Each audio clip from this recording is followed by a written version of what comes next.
I debated whether I wanted to address this or not for a whole week. I find other people's business inconsequential, but it actually makes an impact on how we experience our society, so speaking up is important. Gossip is not bad, yet it's all about how it's done. Gossip is necessary for growth and keeping our world in check. People thrive off the validation of others. They tend to act right when they have fear of judgment and gossip from others, which can lead to public ridicule, loss of reputation, and so much more. Imagine how much more rampant essay of children would be if there was no gossip or public shame. Just know that when you gossip, and when you judge others, you are judging yourself and putting yourself in a box. I will happily jump in a box that I put others in. I'm not above learning from this life, but I ain't gonna lie, it can be painful though. As it pertains to Jazz and Cam's relationship, I will that my take will shed light on this matter in a way that we can look at ourselves and learn from each other. When I heard Cam state that Jasmine asked him what could she do for him to stop cheating, I was like, oh no, no, no, no, no. I'm talking about this. If she was cool and accepting of the cheating, I'd have nothing to say, but watch out for STDs, sis. Now let's get into this. Known as Watch Jazzy, Jasmine Brown is now the queen of pick-me's, ahead of Beyonce, and I'll address her status later. Jasmine Brown is a comedian and content creator, a stunningly beautiful woman, might I add. She's in a situationship with former NFL quarterback Cam Newton. Now, Cam has 8 children with 3 different women, Jasmine being the third. And he doesn't seem to be slowing down. He wants more children, and apparently he's still looking for love, as he shared with psychologist Cheyenne Bryant in one of his episodes. But let's hear what he had to say in his interviewing of comedian Corey Holcomb about cheating on Jazz. As long as I've been with Jazz, Jazz has not been the only person that I've had sex with. Jazz allows me to speak to her, and we are able to have banter. And I hate that I embarrassed her, because no woman ever wants to admit that openly. But what? I'm sorry, I want to make sure. That their person has not always been with them. Only. What has allowed us to begin to get closer in a relationship is that I don't feel that she judges my action. She holds me accountable to my action. And she asks me certain things that, how can I do certain things to better so that this won't be a normalcy for you moving forward? I've never had nobody to really understand how I think. So there's been times where, okay, cool, we're keeping it above. Me and Jazz locked in where it's like, are you okay? No, babe, I'm feeling weak. Okay, what does that mean? Now, folks gonna sit up here and say, oh, she's stupid for doing that. She's giving me something that this is my friend, this is my confidant, this is my person that I go to for recharge. This is my place of refuge. I'm going to her and I don't have to hide nothing from her. And when I see the longevity of our relationship, I know that it's working. It's not that I'm taking advantage of her. If anything, she's giving me something that I've never had. All right, so y'all just heard what Cam Newton had to say. I thought men were supposed to be protectors. Cam is not protecting Jasmine with putting this out there like this. It's subjecting her to disrespect and ridicule. And she's still postpartum. She had his baby recently, which is actually a really sensitive time for women, given what's taking place in their bodies, especially hormonally. Cam sounds like a typical narcissist, caught up and only concerned about how he's being loved, not thinking about the way she needs to be loved. She asks me certain things that, how can I do certain things to better so that this won't be a normalcy for you moving forward? Oh my God, oh my God, oh my God. This right here is the reason I made this video, y'all. My goodness, first off, she literally victim blamed herself. What can I do so that this behavior is not a normalcy for you? What? This is the quintessential definition of being a pick-me. Oh, what can I do? What can I do so that you won't do that? How can I get you to pick me, to choose me, that you don't do this? What can I do? Can I continue to let you, boink me in the booty even though I don't like it? What can I do that you don't continue to hurt me. This is absolutely deplorable. This is why this conversation is so important. Now, if she was okay with this, she was opting in for a polygynous relationship, an open relationship, I really have nothing to say. But all right, sis, well, there is some things out there you got to be mindful of. But nah, she's not cool with this. She's trying to get him to stop doing this.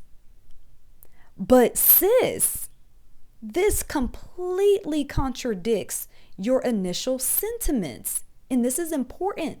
This is not okay. You cannot ask someone, how can I get you to stop hurting me? What can I do so you don't hurt me? Nah, fam, this is not okay. Anyhow, Jasmine didn't publicly address Cam in these statements, yet she responded to people coming for her in her denseness in this relationship. Let's go on ahead and check into what she had to say. And so Jasmine finally decided to respond, and this is her response. So Jasmine says, child, here come the just checking on you DMs. I am fine. Trust me, I know who and what my nigga is. Ain't no secrets or surprises. He can talk to me about anything. Why not just be single if you gon' cheat? I feel you. However, men just be wanting to fuck. Once they do that, they're back to temporarily thinking straight. It's real ghetto out here. I get it. I don't blame y'all for wanting to be single. But if you spend enough time talking to men about this topic, you'll see that it's not as shocking as it may seem. Okay? So this is causing a lot of controversy on social media. The cognitive dissonance is sending me. Sis doesn't yet realize the gravity of this issue. She's suppressing her emotions and gaslighting herself. This is so bad. It's giving very deaf, very dumb, very blind, very pick me.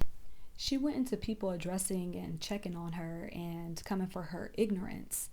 And I get it, but some of those people may genuinely be checking on her. Now, what I noticed is that she did not publicly address Cam for embarrassing her, though. She had the gall to ask him what she could do that this isn't his norm. Are you kidding? And also, she has said, if you speak with many men or most men, that this is how they are, as if we should accept this. What? Bruh, never. This is why I'm a part of the 7B movement. We shouldn't accept poor treatment, emotional disregard, nor incompetencies from men. And by the way, this is not my norm. I speak with many men who desire one woman, fine, rich men who could actually even afford 4 wives. And the ones that engage in polytype relationships still be looking for that one woman who they can be dedicated to. I personally get turned off by men who are too weak to their carnal urges and desires. Like, it's not for me. And if I have to control my carnal urges and desires, you can control yours too, fam. I'm a whole Pisces rising, the nymphomaniac of the zodiac, okay? Now, many men are like this because we allow them to be like this. People treat you how you allow them to. Listen, baby, I won't stand for this though. I'd opt in for singlehood, happy with all my cats. Yes. And I'm a demisexual. I don't know about y'all, but I'm a demisexual, meaning I only get turned on by people who I'm happily emotionally connected to. I can't be happily emotionally connected to you if you cheating. And I'm not sorry. I'm not sorry for that. For real. I need to feel passion in my relationship. And I'm too nasty, yet too hygienic to share. I like cum parties, okay? I can't suck and swallow no dipstick that dips in another sauce. Nah, you could keep that. I'm good. Anyhow, I can tell Jazz is getting tired of Cam's BS. Jazz knows what Cam is doing is wrong. Cam knows what he is doing is wrong. Listen to him on an interview with B. Simone and her lovely ex-best friend. have you ever met somebody that you were like, I could marry her? Yes. Okay. I done fucked up so many situations, and I'm honest. Man, it's been so many bomb-ass chicks that come in my life. Like wives. And I fucked them up. Wow. But why? I met the right person. The wrong time. The wrong time. The wrong time, and I wasn't right. So for me, it's realizing now, this person that I am sitting at 33, I know how to value a relationship now. Okay. You know. And you're still young though. 33 is young. I lacked so much shit, but I'm mature enough to understand that I wasn't always right. Yeah. And my situation is already out there. You know, I was with a beautiful young lady for 8 years. Okay. We had children together. Okay. Everything on a front surface said marriage. But internally, me personally, I wasn't right. And she was evolving. She was making those next steps where she's saying, you know what, when you met me, I wasn't ready. But now 7 years in, I think I'm ready to make that jump. Wow. And that situation, I'm still going through the temptations of my life, and I got caught. Yep. Yep. And I finally got bit. Yep. And the thing that I went through, that I needed to heal from that. You know what I mean? And now we're able now to co-parent and have a working relationship where, you know, I'm able to say I can admit that I wasn't the best version of myself that I needed to be for you at that particular point in time. I was selfish to do that, you know what I'm saying? And, you know, here we are where I'm as alpha of a male as anybody could be. Yeah. That I know when a woman is coming at me in a direction that can fuck up what I'm building with somebody. Good for you. Right? I think a lot of men know that. They know. They just choose to fall into that trap, temptation, or that childlike ways. Men know. Y'all know. They do. Y'all know instantly. I'm a fuck her, or she could possibly be a wife. Y'all do know. Y'all know. But at the end of the day, Y'all know. This is my question. Do you know, as the woman, that I'm just fucking you, or I'm fucking with you? Do you know the difference? I hope Jazz answers his question. I personally feel that Cam really likes Jazz, but he doesn't respect her. She doesn't respect herself, so how could he? He clearly knows cheating ain't right. His first baby mama was smart enough to walk away. She knows what she deserves. I'm rooting for Jazz to realize what she deserves herself. The energy in Cam's voice sounded as if he respects and highly reveres his children's mother for standing on business and walking away. Men love women who they can respect. A woman that is willing to walk away is highly treasured in a man's eyes. This is a primal instinct for them. It's completely subconscious. They will dedicate themselves to someone they can trust to make sound choices for them or the, say, entire family unit when they or if they cannot make these choices or decisions. A woman who continues to accept cheating and disrespect cannot be trusted. Subconsciously, in his heart and soul, how could a man trust you to have his best interest and his children's best interest at heart if you don't have your own best interest at heart? Of course, there are men who stay in relationships with stupid women that they can easily betray or control. Yet they aren't fully happy with these women, and they create more karma for themselves for how they treat these women. They remain in a search for a woman who they'd feel compelled to respect and love. That dignified vixen goddess type energy. She's cherished and unattainable, that unicorn. Men feel beyond honor to get with these types of women. They do anything for them. Cam is searching for this woman. This is why he's doing these interviews. He wants a worthy challenge. Jazzy had that energy and then somehow she lost it. Find it, sis. Let's address why so many people are coming for Jazzy over this. Let's retrograde to some of her previous statements about this type of behavior from women. These are women who try to do everything right just so a man can choose me. Yeah, cut that shit out. Cause I'm gonna keep it real with you. Men already know what they want in a woman and who they want. No, it's just that I'm just naturally like that. Like the shit I do for him is natural. and your natural ass is gonna get played. If you are making a man's life easier, i.e. cooking, cleaning, providing pussy whenever he wants, and he's giving you the minimum, he's never going to do more. Be so fucking for real. Stand on businesses. You got to keep that same energy. Aren't you trying to do everything perfect for Cam to choose you? It's wild to hear her talk to herself, yo. I hope she listens. Even Cam feels the way she felt back then. Anyway, this next clip is Jazz's response to people coming for her contradictory behavior. As he used to preach one thing through her comedy. But then now she's at a different point in life. So they were trying to hold you to that standard. How did that make you feel in that moment? It's crazy because it's like, dang, like I can't evolve. Right. Y'all want me to stay the same. It was like, y'all want me to be single so bad and you're mad because I'm not. Mm-hmm. That's your soundbite. Take that one. Like, there you go. Y'all want me to be single so bad. Right. And it's like, why can't I, if everybody's out here looking for love, why? Essentially, I would think that most people are, right? Yeah. I mean, it's like, okay, even though, right, companionship, love, somebody, a warm body, whatever it is, it's like, you don't necessarily want to be alone. And if you and if you're telling yourself that, I think you're lying to yourself. Because eventually, you know, I read something the other day that was like, if you have nobody checking for you to make sure you made it home safe, nobody to wake up early for and have to do anything for, nobody home, or waiting for you when you get home, is that freedom or is that loneliness? It's freedom if you're dealing with a man like Cam, sis. You said people want you to be single so bad. You might as well be. Heartache ain't worth not a damn thing he's providing. Now, as far as people letting her live and evolve, I get it. Yet, we need apologies and more accountability. People can evolve past and beyond their initial beliefs and ideologies, but if you're questioning about your initial beliefs, don't immediately go into defense mode. Speak up. Hey, you all, I know I may have offended people on my initial stance as it pertains to relationships, love, being a nurturing, submissive woman.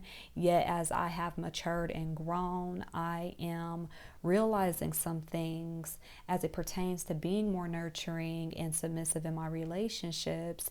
And this is a state that I'm in. It may be forever, it may not be, yet this is where I am. I do want to apologize for anyone that I may have offended with my previous stance on this matter, and also for the women who just may feel perplexed and or confused where I stand now. I am more than willing to share and to dive deeper in this matter and how important, how healing it is to be a nurturing, supportive, submissive woman to your partner. Now, I don't know if she said anything to this effect, but she needs to. It will silence a ton of people, including myself. What does a submissive woman do for her man? Everything. What does that mean?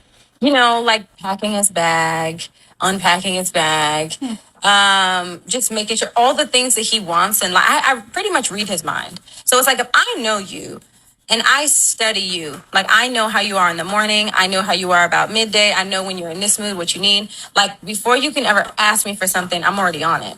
I mean, he's spoiled. And you know, when I talk to my girlfriends about it, I was like, oh, how are you guys doing? And I'm just like, girl, he's rotten. I'm like, he's spoiled rotten. Like, he's rotten. But I love that. Like, I want him to be there. I think my biggest flex is how I treat my man. And I've been known to love people back to health. And sometimes it's very draining. But my love is my superpower. And I used to hate that about myself. But now it's like, I'm just embracing it. Like, that's who I am. Like, if I love you, I can heal you. It's your joy. It is my joy. You know, I love to see him eating the meal that I cooked. I love seeing him sleep easy. Every night, like clockwork, I scratch this man's back to sleep. And I know when he's asleep because I can tell when his breathing changes. And some people might think that's psychotic, but that's like, I just know that's when I'm like, oh, I can stop now. But I find joy in being your rest. So I'm not sure she really understands what it means to be a submissive woman. The scratching the back and the, you know, nursing the health and all that stuff like that, that's not really submissive. No, sis, it's not submission. It's nurturing. And I, for one, do know and believe that it's important to be nurturing and nourishing to your man, to your partner. When I was married, I was very nurturing, catering, loving, understanding to my man. I understand that we as women, we should be the soil and the water to our partner, to water them and to support them to keep doing what they need to do. Everything that she was talking about, packing his bag, all of that stuff, that's all a part of being a nurturing woman. That's not being a submissive woman.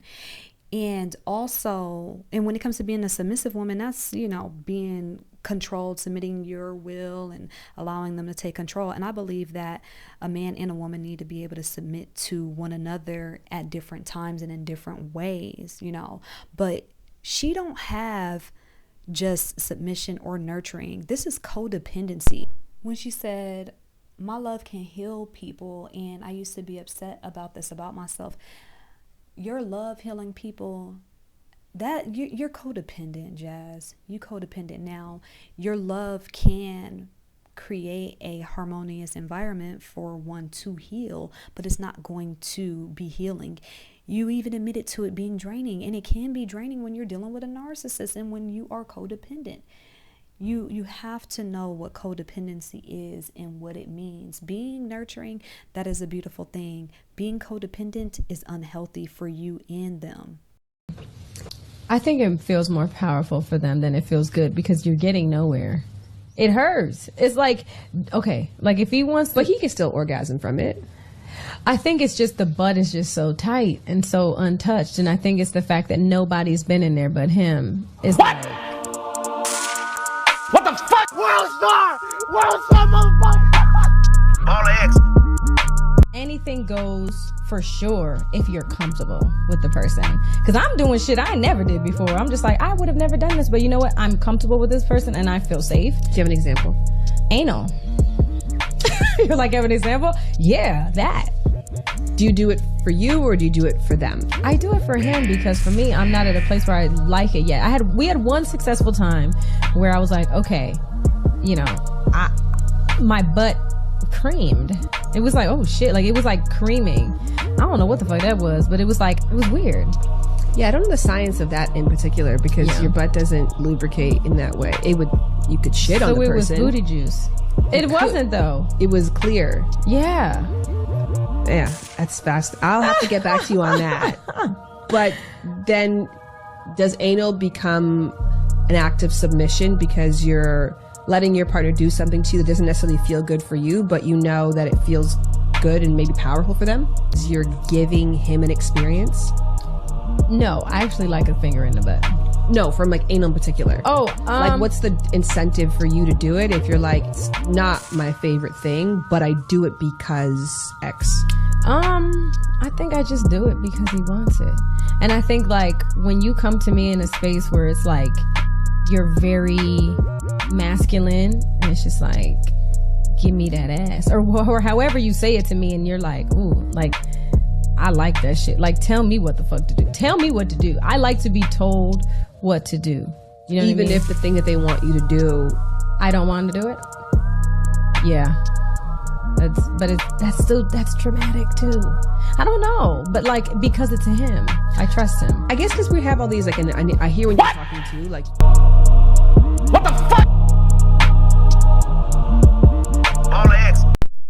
The absolute apex of codependency, of pick-me behavior, allowing him to engage in sex acts that she doesn't enjoy herself. Come on now, sis. Something like anal, where, you know what I'm saying? Like, I'm not gonna put my business out there because, I engage myself, but I enjoy it. You know what I'm saying? But to have somebody doing something like that on you that you don't enjoy, it's just absolutely deplorable, sis. Jazz love for Cam is magnanimous. It's not love. It's limerence. Okay? She forgives him for too much. And I mean, this is not exactly limerence by definition, but it is a big form of limerence, which deals with unrequited love and fantasy, hoping that somebody will return your love. And that's what's going on. One day she will wake up to the fact that this is not love and that this is codependency and limerence, and really it's just disrespect of self at this point. So this last clip we're about to get into is what actually made me stop following Jazz, and when you hear my commentary, you'll understand why. I'm the third one, and this is his sixth child. Someone said, ooh. Right, couldn't have been me. All right, till the rich put that pressure on you. I could never be with nobody. Okay, until $100 million put the pressure on you, you don't know what the you're doing. Talking about what you'll never. Me, sis. Me. I would never, okay? But listen, this is not love. What happens when a man with more money comes along? And I personally can't trust people with this mentality. They'd hurt you for the quote unquote right price. What happened to having dignity? And when it comes to money, we talk about financial freedom in the way of making more money. We don't talk about financial freedom in the way of maintaining dignity. There are some people in this world who couldn't pay me every dollar in the world to do something for them, work for them, read for them, or anything. I'm free from being a slave to money. We need to stop doing things simply for the sake of money. This keeps us disempowered, okay? Now, in closing, Cam and Jazz have the quintessential narcissistic empath, say the narcissist empath relationship dynamic. It's going to be wild when Jazz wakes up, though. I see Cam finding that unicorn, dignified vixen goddess woman, and like just choosing up on Jazz. And this won't be easy, though. This will not be easy. I see her withdrawing from the limelight and social media for a couple of years, retreating into herself for deep healing. And then she's going to come back sharing, let's say, her elevated stance of revelations and things. And I see her career ended up thriving after this. And she's going to be like roasting herself and, you know, just telling her experience and what she learned and just like clowning herself. You know what I'm saying? Like, I even see her roasting Cam with vengeance, though. Nevertheless, this video is not meant to disrespect Jazz or Cam, but to learn from them. We all do foolish things. We all make perceived mistakes for the sake of growth and evolution. May we learn how to effectively communicate and apologize publicly and privately. Let's learn to love ourselves with dignity, honor, and respect. Bring that back to our world. Anywho, I'm your girl, Kateria Knows. This is Viral Take. Like, share, and subscribe. Okay, comment below. All that good stuff. Help my page grow. The more y'all like, share, and subscribe and all of that, I see the engagement going. I will continue to make and share my viral take. Peace and love.